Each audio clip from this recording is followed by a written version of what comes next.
The moment Prince William confirmed Prince George as the sole heir to the Queen's private archive, the royal family was thrown into stunned silence. This was not just a decision about letters, diaries, records, and sealed memories. It was a declaration of trust. A line had been drawn through generations of expectation, and those left outside it understood immediately that something powerful had shifted forever. Before we go deeper into what this really means for the royal family, make sure to subscribe so you don't miss a single update. William did not raise his voice. He did not need to. The prince had already chosen the words that would cut deeper than anger ever could. George alone would inherit and control Queen Elizabeth's private archive, and every other senior royal would remain outside its sealed authority. The Queen's private archive meant her personal collection of letters, diaries, family records, handwritten instructions, and protected papers that were never meant for ordinary public release. In plain terms, it was the hidden memory of her reign. And now, that memory had been placed into the hands of one boy. Charles felt the room close around him.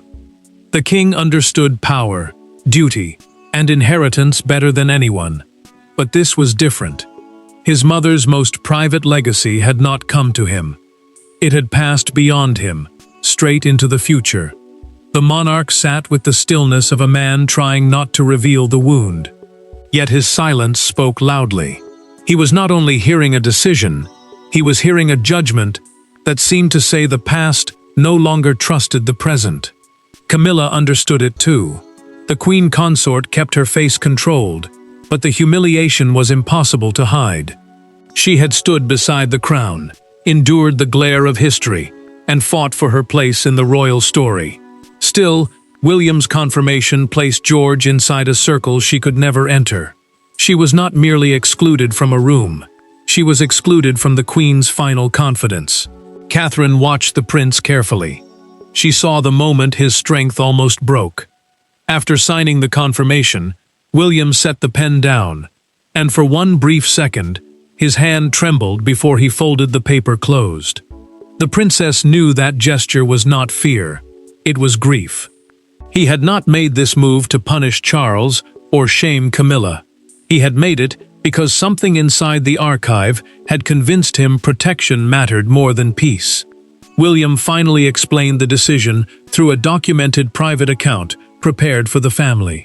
The prince said the archive could not be touched by rivalry, private influence, or anyone desperate to reshape the Queen's meaning after her death. Those words changed the air. They turned shock into suspicion. Because if William was protecting the archive this fiercely, then something hidden inside it had already frightened him. But before anyone could understand why William had chosen George, the family had to face the painful truth of who had been left out. Behind palace doors, the decision landed differently on every royal heart. For William, it was a protective act. For George, it was a burden far too heavy for a boy still learning the shape of his future. For Charles, it felt like a silent judgment. And for Camilla, it was worse than rejection. It was proof that the most sacred memories of the crown had been locked away from her forever. William understood the danger of what he had done. The prince had not simply named George as a future keeper of old papers. He had placed the boy at the center of the Queen's private archive, a protected collection of personal letters, family notes, diaries, instructions, and sealed records that carried the quiet truth of her reign. To him, that archive was not history stored in boxes. It was the emotional map of the monarch's life, and it held the fears she never gave to the public. George did not ask for that weight. The young heir was chosen not because he had power, but because William believed the future king needed the truth before anyone else could twist it. He saw the boy as untouched by old grudges, untouched by palace battles, and still clean of the pain that had followed the older generation for years. That made George precious. It also made him vulnerable.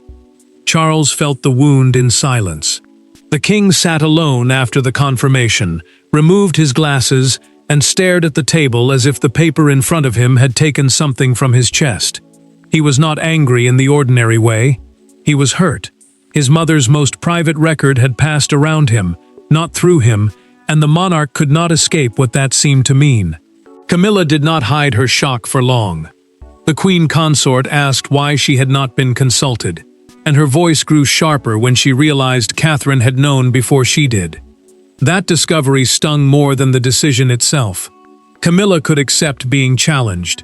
She could accept being disliked. But being quietly kept outside the queen's final circle made her feel exposed.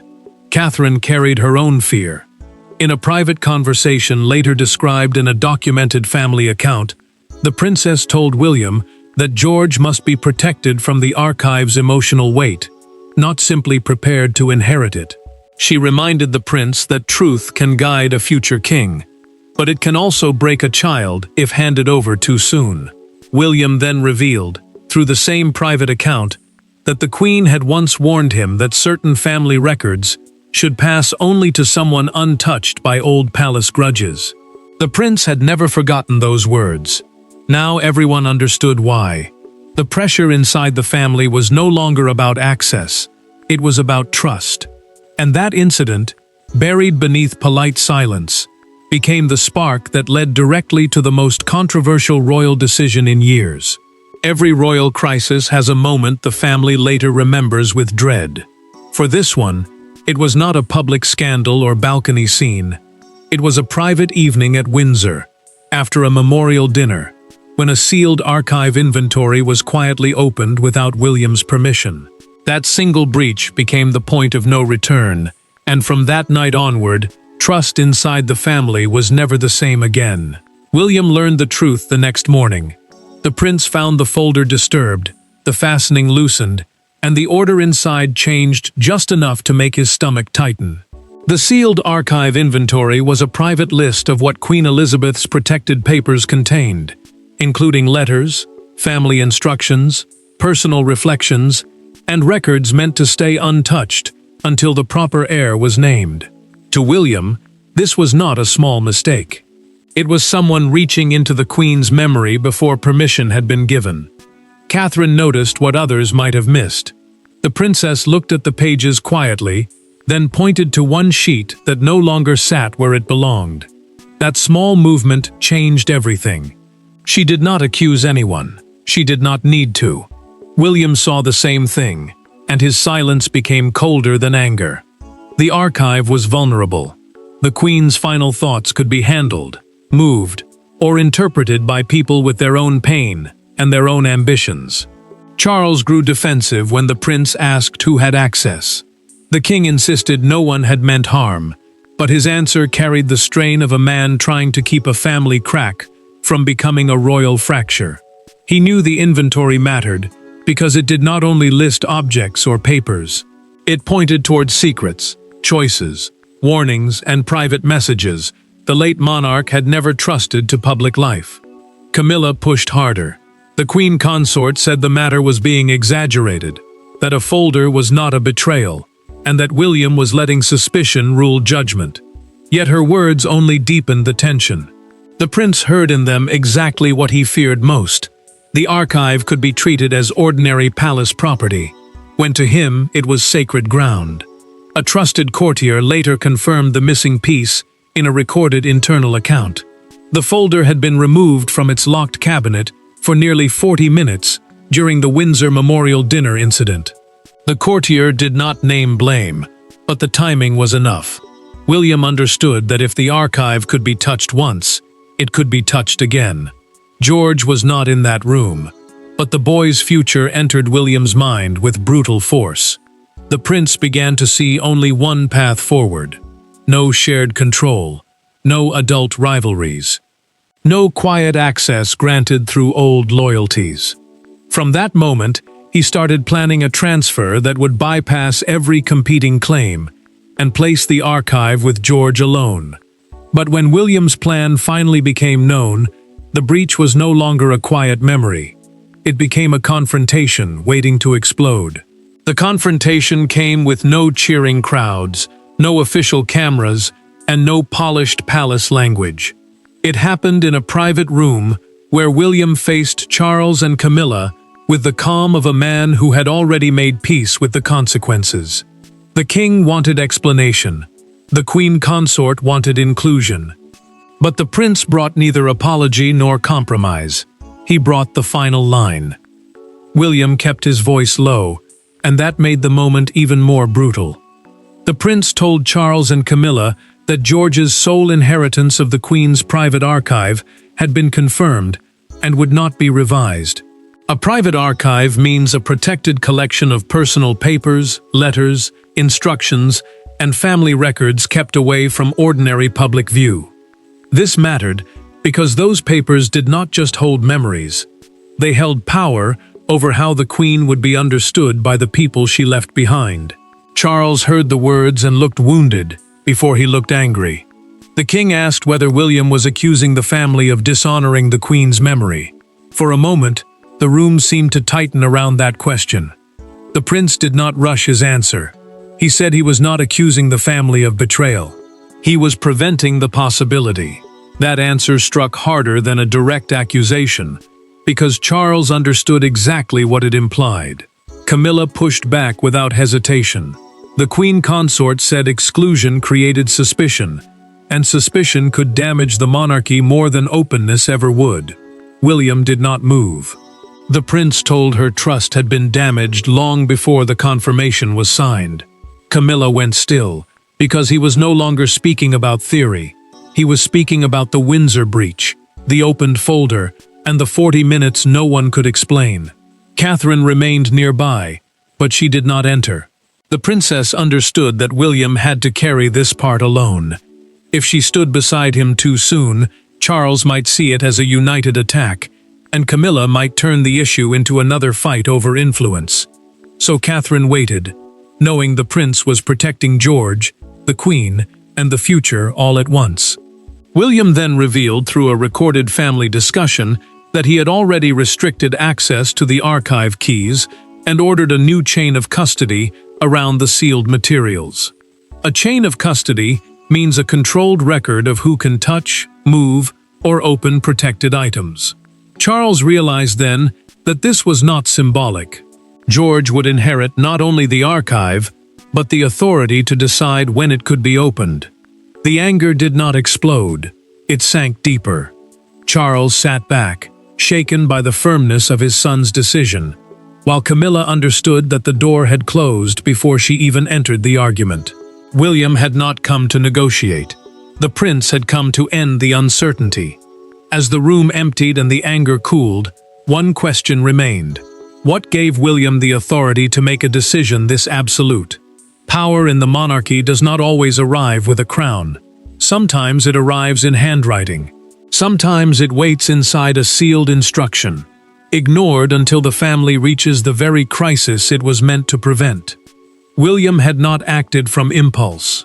He had acted from something older, quieter, and more devastating. A private direction from Queen Elizabeth that changed the meaning of the archive forever. William produced the instruction with painful calm. The prince knew Charles and Camilla expected an argument, but instead he placed the Queen's own words at the center of the room. A private instruction is a written direction left for a specific future moment, meant to guide a decision when normal family agreement fails. This mattered because it did not simply support William's choice. It made the choice feel prepared, almost waiting for the family to reach this exact breaking point. Charles read it once, then again. The king's face changed as the meaning settled. Queen Elizabeth had written that if trust around her private papers became compromised, the archive must pass through the direct line of future sovereignty. That meant the line of heirs expected to become monarch one day. In simple terms, the Queen wanted her private record protected by the future of the crown, not by those trapped inside present-day conflict. Camilla felt the wall close in. The Queen consort could argue with William. She could question Catherine. She could challenge palace staff. But she could not argue easily with the late monarch's handwriting. The wording left no soft space for persuasion. It did not accuse her by name, yet it left her outside the circle, and that silence made the exclusion even sharper. William revealed through a documented family account that George had not been chosen casually. The prince explained that the instruction identified the future child heir as the safest long-term guardian of the Queen's private record. George represented distance from old wounds. He had no part in the arguments, no history in the rivalries, and no reason to reshape what the Queen had left behind. Charles felt that truth like a quiet blow. The monarch was not only hurt because his mother had planned beyond him, he's hurt because she had clearly feared a day when the living generation might not be trusted with her most private legacy. The king lowered the paper slowly, and for once, he had no royal language strong enough to hide the pain. Catherine read the final line in silence. The princess understood then why William had looked so burdened for weeks. The Queen had placed responsibility on him before the crisis even began, and he had carried that knowledge alone. A senior aide later confirmed in a recorded palace account that the instruction had been sealed separately from ordinary estate papers and could only be opened under William's authority. The room changed after that. Camilla had no winning argument. Charles had no clean escape from the hurt. William had no joy in being proven right. The instruction stood cold and final, and once it was accepted, the palace had to begin enforcing the new reality. The decision had been made in private, but the consequences began moving through the palace like a cold wind under every closed door. The first signs of fallout were not loud. They were small, precise, and devastating. A name removed from an access list, a locked cabinet left unopened, a private secretary told to wait outside. These were not gestures of anger. They were mechanisms of power. And when Camilla reached a door that once opened without question, she discovered the monarchy had already changed around her. Camilla felt the humiliation before anyone said a word. The Queen consort had arrived expecting the same access she had always known, but a senior aide stopped her with a careful tone and an even more careful face. Archive access now meant permission to enter, review, or handle protected royal materials, and under the new order, every request had to pass through William's office until George formally inherited control. That one change mattered, because it turned the Queen's memory into a guarded inheritance, not a shared family resource. Charles heard what happened and did not answer at first. The king understood why Camilla felt wounded, yet he also knew his mother's instruction had left little room for resistance. The monarch wanted to defend his wife, but the Queen's written direction stood over him like a final command. That silence between Charles and Camilla became its own punishment. She wanted him to challenge the decision. He could not. William moved with cold discipline. The prince ordered that no copies of archive inventories could be circulated, copied, summarized, or privately discussed. An archive inventory is a list showing what protected papers and objects are held inside a collection, and controlling that list mattered, because knowing what existed was almost as powerful as touching it. William understood that secrets do not always escape through open doors. Sometimes they escape through quiet summaries, whispered titles, and one copied page. Catherine learned the most painful detail later. The princess was told through a documented palace account that one sealed box was marked for George personally. She paused when she heard it, because that changed the whole meaning of the decision. This was no longer only about William blocking access. It felt like Queen Elizabeth had reached past the arguments of the adults and placed a message directly into the hands of the boy who would one day carry the crown. Camilla did not accept the new reality easily. The Queen consort left the records corridor pale with anger, and the humiliation followed her. She had been denied not by shouting, not by scandal, but by procedure. That made it worse. It made the exclusion feel official, clean, and impossible to fight. Charles carried the pain back into private silence. The king knew the palace had begun enforcing what William had already decided, and every locked door made the truth sharper. George was no longer just the child at the center of the future. He was now the keeper of the Queen's most guarded past. But rules and locks could only protect the archive. They could not prepare George for the truth of why he had been chosen. After the anger, after the locked doors, after the wounded silences, William finally faced the one person at the center of it all: George. No aides, no court language, no family audience, just a father trying to explain why a boy had been given something even kings feared to touch. In that private moment, the crisis stopped being about control and became about legacy. William chose his words with care. The prince sat with George and told him the archive was not a prize, not a reward, and not a symbol of being favored above others. It was a responsibility. The Queen's private archive meant her personal collection of letters, diaries, family instructions, and sealed memories kept away from ordinary public access. This mattered, because those papers could shape how future generations understood her reign, her fears, and the family she left behind. George listened quietly. The young heir understood only part of the weight, but he understood his father's seriousness. He knew this was not a normal family conversation. William did not speak like a prince giving instruction. He spoke like a father, carrying pain he wished his son did not have to touch. The boy sensed that the archive belonged to history, but the hurt around it belonged to the living. William struggled with that truth. The prince did not want George to inherit family pain before he had fully lived his childhood.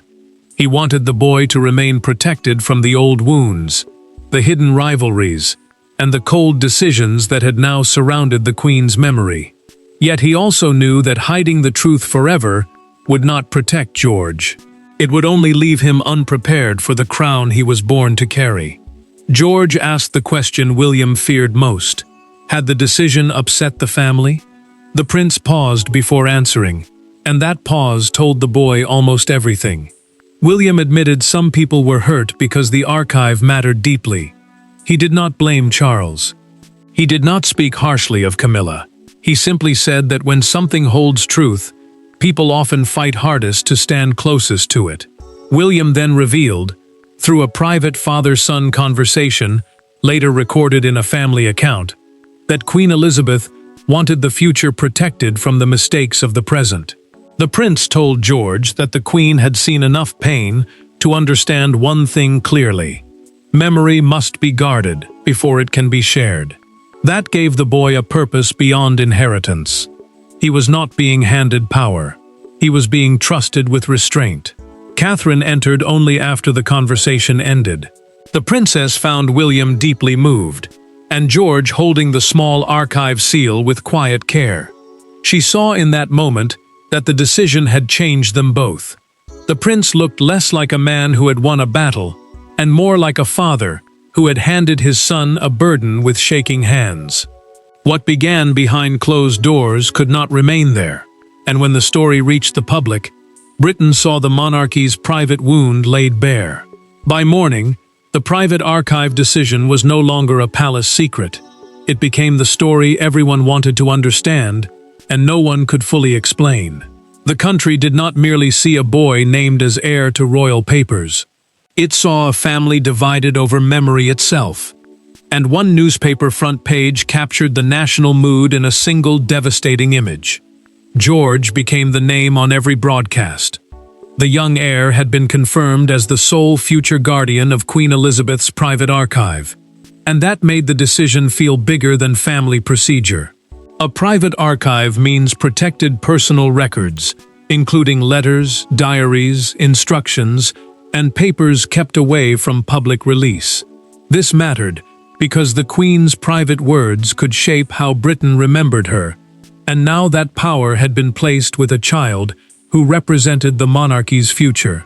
William faced the storm without stepping back. The prince was framed by commentators as a man already acting like a future king, not because he sought control, but because he accepted the cost of protecting legacy. One broadcaster described the move as the clearest sign yet that William will choose duty over comfort. That line spread quickly because it captured the heart of the crisis. The prince had hurt people close to him, but he had done it in the name of preservation. Charles became the figure of public sympathy. The king had spent his life waiting for the crown, yet now people saw him facing a different kind of bypassing. His mother's most private legacy had moved past him and into George's hands. Many viewers understood the pain of that. Charles was not being stripped of kingship, but he was being reminded that even a monarch cannot own every part of a mother's trust. Camilla became the center of harsher debate. The queen consort's exclusion divided opinion sharply. Some saw it as punishment, a final closing of doors around a woman who had fought for acceptance. Others saw it as necessary, even overdue, because Queen Elizabeth's memory needed protection from adult rivalries. Camilla had wanted inclusion. Instead, she became the public face of what the archive refused to allow. One front page turned the entire story into a national symbol. A childhood photograph of George appeared beside the headline, "The Boy Given the Queen's Secrets." The image struck hard, because it showed innocence beside burden, youth beside history, and future beside pain. People did not simply react to a royal decision. They reacted to the sight of a boy carrying what grown adults could not agree to protect. Outside Buckingham Palace, a small crowd gathered near the gates. Some held flowers. Others stood quietly, murmuring that the Queen must have known exactly what she was doing. That public moment changed the tone. The story was no longer only about William, George, Charles, and Camilla. It had become a verdict on trust itself. And when the noise finally settled, the family was left with the one truth no headline could soften. In the end, William's decision was not about punishing anyone. It was about deciding who could carry the monarchy's most private truth without bending it toward old wounds. George became the sole heir to the Queen's archive, because the future needed a clean pair of hands. The family was shocked, but the message was unmistakable. Memory had become the crown's final test. William's confirmation settled what anger could not. The prince had drawn a new emotional boundary inside the monarchy, and no one could pretend it was only about old papers. Queen Elizabeth's private archive was her protected collection of personal letters, diaries, instructions, and family records kept away from public hands. That mattered because it held the private side of her reign, the side that could explain her fears, her choices, and her final trust. Charles accepted the decision with sadness no crown could hide. The king understood at last that his mother's instruction was not a rejection of him, it was protection for the crown. That truth did not remove the pain, but it gave the pain meaning. He had been bypassed, yes, but not because he was unloved. He had been spared from turning memory into another battlefield. Camilla carried the wound differently. The queen consort remained hurt by the exclusion, and that hurt did not vanish just because the decision had a purpose. Yet the family no longer allowed personal discomfort to outweigh the late monarch's private wishes. Camilla learned the hardest lesson of the crisis. Some doors do not close with anger, they close with trust. And once trust is gone, even royal rank cannot force them open again. Catherine saw what others missed. The princess recognized that the archive had become George's first silent lesson in kingship. Through a documented family account, she later made clear that truth must be guarded before it can be revealed. George's inheritance was not a victory. It was not a prize. It was a burden wrapped in trust, placed on a young heir because the monarchy's future now depended on preservation rather than possession. William carried no triumph from this moment. The prince had protected the queen's memory, but the cost was visible in every silence that followed. He had wounded Charles, excluded Camilla, and placed George closer to the weight of the crown. Still, he had chosen continuity over comfort, truth over access, and the future over family pride. That was the final verdict. The archive was sealed. The decision stood. And the family finally understood that Queen Elizabeth's private legacy had not been lost to conflict. It had been carried forward by the one heir still untouched by it.